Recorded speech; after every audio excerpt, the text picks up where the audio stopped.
One smelled like dessert but caused holiday stampedes. Another talked, but only if you fed it batteries. These weren't just toys. They were full-blown Christmas legends. From pixelated consoles to glow-in-the-dark bears, these are the top Christmas toys from the 1980s that every kid wanted. Pound puppies. They came in little cardboard boxes that looked like dog houses. Inside was a stuffed dog with big, droopy eyes, floppy ears, and a face that basically begged you to love it. And kids did. Pound puppies weren't just toys, they were pets. At least, that's how it felt. Each one came with an official adoption certificate. Kids picked theirs carefully. Some wanted the spotted ones, others the wrinkly ones. If you got a rare breed like a poodle or a basset hound, you were basically Christmas royalty. They were soft, a little sad-looking, and impossible to ignore. Restaurants even gave them away with kids' meals. That's how big it got. Speak and spell.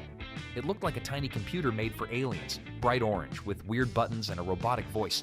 And for a kid in the early 80s, it was the coolest thing you could hold. Speak and spell didn't play music, it didn't light up or shoot lasers, but it talked. You typed in a word and it said it back. Get it wrong? It corrected you. No judgment, no yelling, just a steady, glitchy voice that made spelling feel futuristic. Then it showed up in E.T. And overnight, it went from toy shelf to legend. Suddenly, every kid wanted one. It didn't need Wi-Fi, it didn't need a screen, it just needed batteries and your full attention. He-Man and Castle Grayskull. He had muscles bigger than your dad's arms and a sword that lit up every kid's imagination. But He-Man wasn't just an action figure, he was a whole world. And if you had Castle Grayskull, game over. That thing was huge. Creepy face on the front, trapdoors inside, secret rooms you didn't even understand. And the cartoon made it even better. Every episode felt like a commercial for the next thing you had to beg your parents for. Once She-Ra showed up, it wasn't just boys asking for it either. This toy line had everyone hooked. And if you found Grayskull under the tree, forget the other presents. You were too busy saving the universe. Nintendo Entertainment System.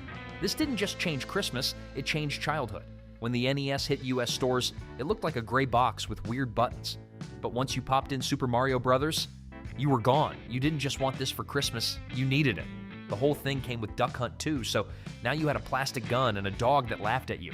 And if your cousin had one and you didn't, you were counting down the days until Santa fixed that. Cabbage Patch Kids. These dolls didn't blink. They didn't talk, but they caused chaos. In 1983, parents were fighting in store aisles just to grab one, literally. And all for a pudgy little doll with yarn hair and a birth certificate. But to kids, that piece of paper mattered. You weren't just getting a toy, you were adopting a baby. A baby with a weird name, weird face, and weirdly soft body. And if you didn't get one that year, you remembered it.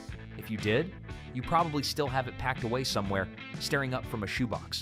Transformers. You thought it was a car. Then it stood up. Transformers were the one toy that could trick your brain. Every figure was a mini puzzle. Twist this, flip that, snap it into place, and suddenly Optimus Prime was ready to fight. The cartoon made sure every kid knew their names. And once that theme song hit, you were all in. And if you got the big ones, yeah, good luck topping that. Strawberry Shortcake. Strawberry Shortcake looked like a doll, but felt like a treat. Soft, sweet, and scented like something you wanted to eat but knew you weren't supposed to. She started off on greeting cards, but once the dolls hit stores, it was over. Suddenly there was a whole lineup of dessert-scented besties. Blueberry muffin, lemon meringue, raspberry tart, each with their own smell, outfit, and vibe. They came with pets, tiny combs, and enough accessories to throw a full-blown tea party. Simon. It didn't talk, it didn't move. But somehow, it controlled your entire afternoon. Simon was the memory game that looked like a UFO and made your brain sweat. 4 buttons, 4 colors, 4 sounds. That's all it took to ruin your confidence in front of your cousins. You'd get the pattern, red, blue, yellow, and feel like a genius. Then, it added green. Then, red again. Then, your whole brain collapsed. It started slow, then sped up. Then laughed at you with a loud buzz when you messed up. It wasn't about winning, it was about how long you could hold on. And even if you weren't good at it, you kept coming back, because beating Simon felt personal. Rainbow Brite. She didn't wear armor or carry a sword, she wore sparkles and fought with light. Rainbow Brite wasn't just another doll, she was a walking rainbow who came to save the world from being boring. With her magical belt, flying horse, and colorful crew of sidekicks, she lit up every kid's imagination. The cartoon made sure you knew her mission, and the toys let you live it. Lite-Brite. It didn't beep, it didn't buzz, it just glowed. Lite-Brite gave you a black screen, a bunch of glowing pegs, and let you go wild. Stick in a red, then a yellow, then a green. Suddenly, you had a unicorn, or your name, or a spaceship that looked like a potato. It didn't matter. You made it. And in a house full of noisy toys, this one was quiet, peaceful. Teddy Ruxpin. At first, he looked like just another teddy bear, but then he opened his eyes, and talked, and blinked, and suddenly, bedtime got weird in the best way. Teddy Ruxpin wasn't just a plush toy. He was your bedtime storyteller, your fuzzy narrator, and the closest thing to a robot friend you could buy in the 80s. Pop in a cassette, and his mouth started moving, right along with the words. He told you stories, he sang songs, he never got tired. He didn't need you to read to him, he read to you. If you were a kid back then, you remember it. The blinking eyes, the voice, the feeling that just maybe he was real. And if he showed up under your tree, that was it. Christmas peaked. Garbage Pail Kids. They were gross, they were weird, and they were absolutely everywhere. Garbage Pail Kids were the trading cards your parents didn't want you to have, which of course made them even better. They weren't sweet, they weren't cute. They had names like Barf and Barbara and Potty Scotty. And the artwork? Straight out of a fever dream. Kids loved them, schools banned them, and that just made them more popular. You didn't collect these because they were pretty, you collected them because they made people uncomfortable. Fisher-Price little people. They didn't fight, they didn't light up, but somehow they made the world feel big. Little people weren't flashy, but they were everywhere. Barnyards, airports, school buses, construction sites, you name it, they built it. Each playset was a tiny town, and each little character, a blank slate. You made the stories, you made the rules. You'd park a bus, feed a horse, and slide a firefighter down the pole, all before breakfast. It wasn't about speed or noise, it was about building your own world, one chunky figure at a time. G.I. Joe, a real American hero. G.I. Joe was more than just plastic guys with cool names. It was war in a toy box. Each figure had a backstory, a specialty, and a mission. The good guys had code names like Roadblock and Duke. The bad guys, Cobra Commander, Destro, Storm Shadow. There were tanks, jetpacks, underwater gear. You didn't just play with them, you went full battlefield mode. And the cartoon? That was just basic training. If you unwrapped one of these on Christmas morning, it wasn't just playtime. You were reporting for duty. My Little Pony. They weren't just horses, they were magic on 4 legs. Each one came with a name, a brushable mane, and a cutie mark that said, "I'm special." And once you had one, you needed more. Pink ones, blue ones, glittery ones. Kids didn't collect them, they built entire kingdoms. Ponies had personalities, castles had towers, and friendships, totally serious business. And yeah, if you were that kid, everyone wanted to come over. Game & Watch. Before the Game Boy, before the Switch, there was Game & Watch. These little handheld devices by Nintendo were a pocket-sized miracle in the early 1980s. Each one only had a single game, like catching falling eggs or jumping over fire, but it also doubled as a digital clock, which meant if you got caught playing in class, you could pretend you were just checking the time. The gameplay was simple, but addictive. And unlike consoles, you could bring it anywhere. Tucked in your backpack, hidden under your pillow, if you found one in your stocking on Christmas morning, chances are you didn't look up for the rest of the day. Care Bears. They came from the clouds, and every one of them wore their feelings on their stomachs. Care Bears were more than plush toys, they were a movement.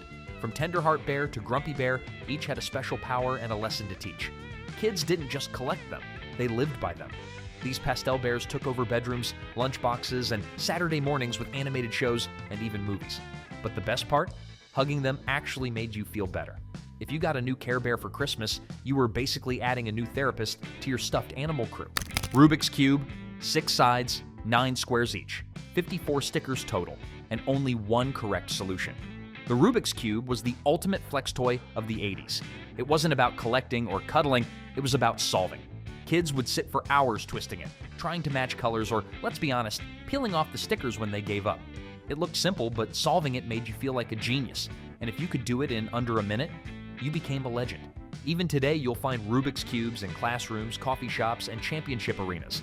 But in the 80s, it was the one toy that made Christmas feel like a mental marathon. Star Wars action figures. If you were a kid in the early 80s, chances are your galaxy was far, far away. Star Wars wasn't just a movie, it was a lifestyle.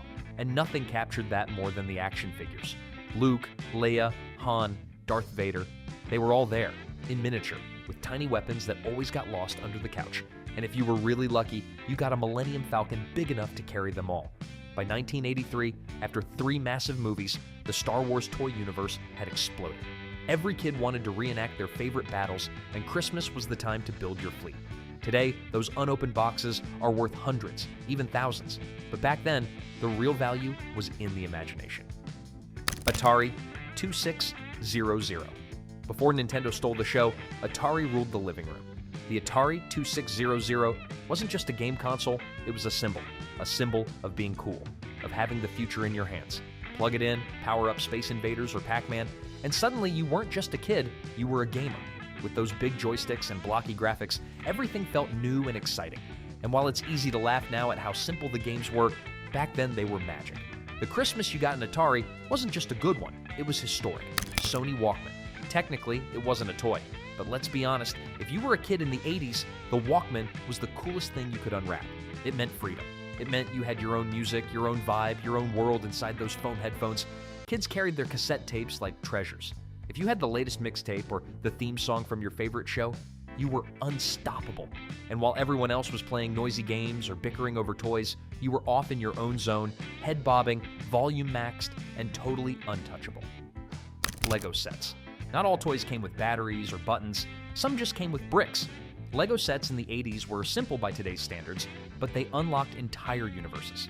Build a castle, rebuild it into a spaceship, break it down, and make a robot. The possibilities were endless. For creative kids, a new box of Legos was like an artist getting fresh paint. And unlike most toys that had one purpose, Legos were infinite. You could play alone or with friends, build by the instructions, or go rogue.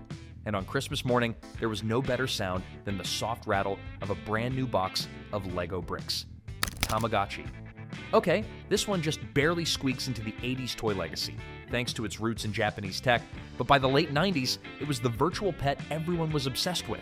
You had to feed it, clean it, keep it alive. If it beeped and you ignored it, it died. And yes, that was traumatic, but it also taught kids responsibility. For better or worse, Christmas was the launch pad for countless Tamagotchi parenting journeys. Some successful, some not so much. These toys didn't just fill wish lists, they defined what it meant to be a kid in the 80s. Some lived up to the hype. Others, not so much. So which one did you have, and which one are you still dreaming about? Let us know in the comments below, and don't forget to subscribe for more throwbacks just like this.